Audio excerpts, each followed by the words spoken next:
I'm Lou Ann Hammond with DrivingTheNation.com, and I am here with McCallum, the chief designer of Jaguar. I was on radio when we got back from Paris after I'd seen this. Yeah. And the radio host, John Batchelor, had seen this, and he said that he could not believe how beautiful this car was. And I said, this is not the first beautiful car that you have made. I'm very flattered, but you know, creating something beautiful is actually just about discipline at the end of the day. You know, it's about just getting the lines in the right place, the masses in the right place, the proportion.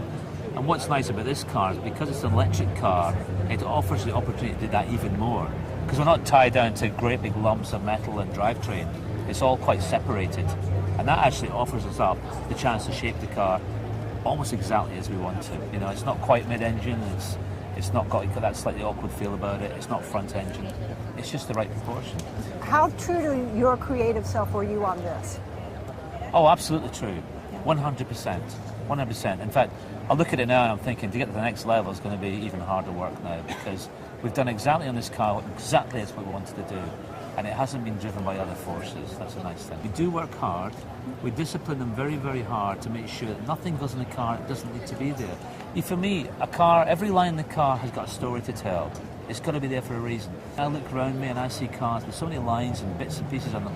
They're almost abstract. You know, what's that there for? It's got nothing to do with that. It's got nothing to do with that.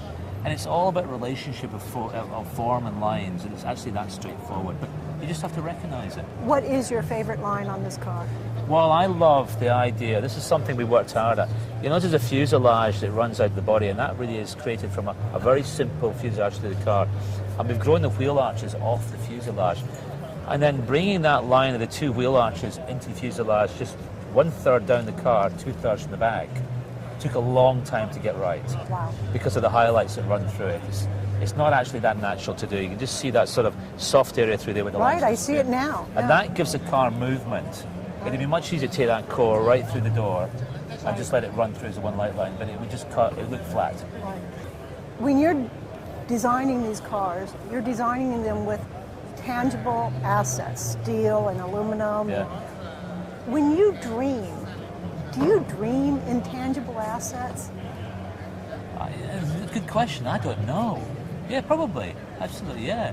Actually, no, when I think about cars, when I imagine cars as objects, I see them as movement of mass.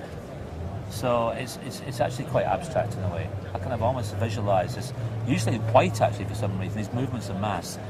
And then they've got to then transform into sort of what you call tangible assets. They've got to turn into something which is solid. But somehow you do that. You take this tangible asset and you make it... It's fluid. Yeah, it's so fluid. Yeah. And the secret is to catch the spontaneity of these lines. It starts off as sketches, actually.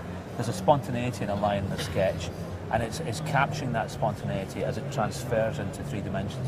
It's very easy to lose it, and you have to go back and recapture it again. But there's a few tricks, actually. Yeah. There's a few tricks. Well, we're going to get them next time as well.